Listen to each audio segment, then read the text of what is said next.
How social media affects mental health. Ladies and gentlemen, today I want to talk about something that every one of us uses, every one of us carries, and every one of us is influenced by social media. It's an incredible tool. It connects families across continents, builds careers, and gives ordinary people a global voice. But it also creates pressure, distortion, and psychological storms that most people don't even realize they're living inside. So the question is, how does social media truly affect mental health? Let's start with this. Social media is not a neutral tool. It is designed scientifically, intentionally to capture and hold your attention. That means it taps directly into the systems of the brain that deal with reward, fear, comparison, and belonging. These are ancient systems built for survival, not for likes. The comparison effect. One of the biggest mental health impacts is comparison. Social media shows us the highlight reels of other people's lives, vacations, accomplishments, perfect bodies, perfectly filtered smiles.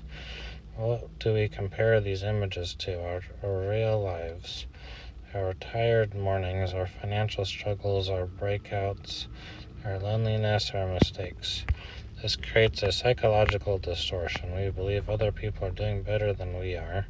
The result, lower self-esteem, increased anxiety, increased depression. Research shows that the more time someone spends scrolling, the more likely they are to feel inadequate about their own life. The dopamine loop. Every notification, every heart, every comment triggers a tiny release of dopamine, the brain's reward chemical. That's the same chemical involved in gambling, addictive drugs, and high-risk behavior. Here's the twist. Social media does not give consistent rewards. It gives random rewards. Sometimes your post gets lots of attention, sometimes it gets ignored. This unpredictability makes the brain chase the next hit. It keeps us scrolling even when we're not enjoying it. It keeps us posting even when we feel drained. Some people even feel withdrawal when they try to take a break. This isn't an accident, it's design. Anxiety of being seen. Before social media, if you had a bad day, only a small number of people knew. Today, one mistake, one awkward photo, or one misunderstood comment can be exposed to thousands. Young people especially feel like they're always on stage, constantly watched, constantly judged. That pressure leads to social anxiety, overthinking, perfectionism, fear of missing out, fear of criticism. In extreme cases, it even leads to self-harm or suicidal thoughts. Several psychological studies now call social media a visibility stress amplifier. The artificial sense of connection. Social media promises connection but often delivers the opposite. You can have thousands of followers and still feel profoundly alone. You can message people all day and still feel misunderstood.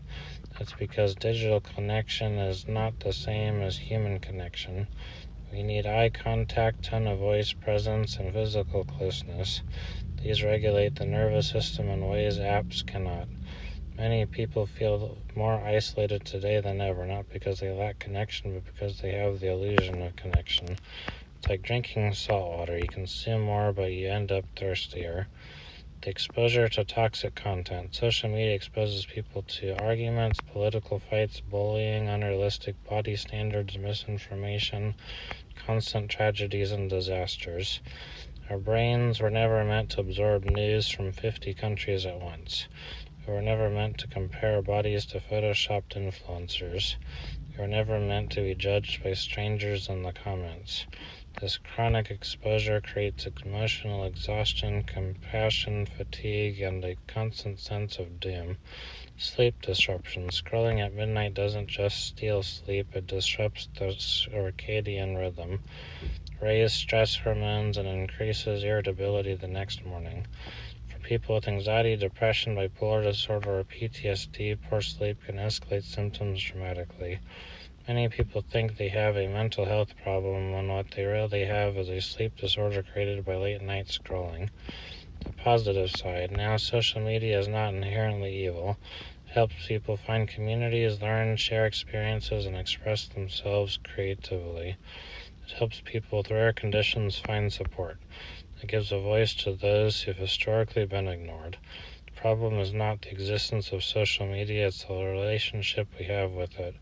The path to healthy use. So how do we protect our mental health without abandoning the digital world? Here are a few strategies. First, set boundaries. Time limits, screen-free zones, and scheduled breaks prevent compulsive use. Second, curate your feed. Unfollow people who trigger insecurity, anger, or negativity. Follow accounts that uplift, educate, or inspire. Third, avoid doom scrolling. When you feel overwhelmed, pause, step away. Fourth, use social media intentionally, not automatically. Post with purpose. Scroll with awareness. Fifth, prioritize real-life relationships. Schedule human connection the same way you schedule screen time. Conclusion, social media is like fire. Used wisely, it can warm a home. Used carelessly, it can burn it down. We are not powerless. We can choose how we engage, what we consume, and what we allow into our minds. Mental health is not just about what happens inside us, it's also about what we expose ourselves to. And in a world where billions of minds are shaped by what they see on a screen, we must learn to protect our own mind with intention, awareness, and courage. Thank you.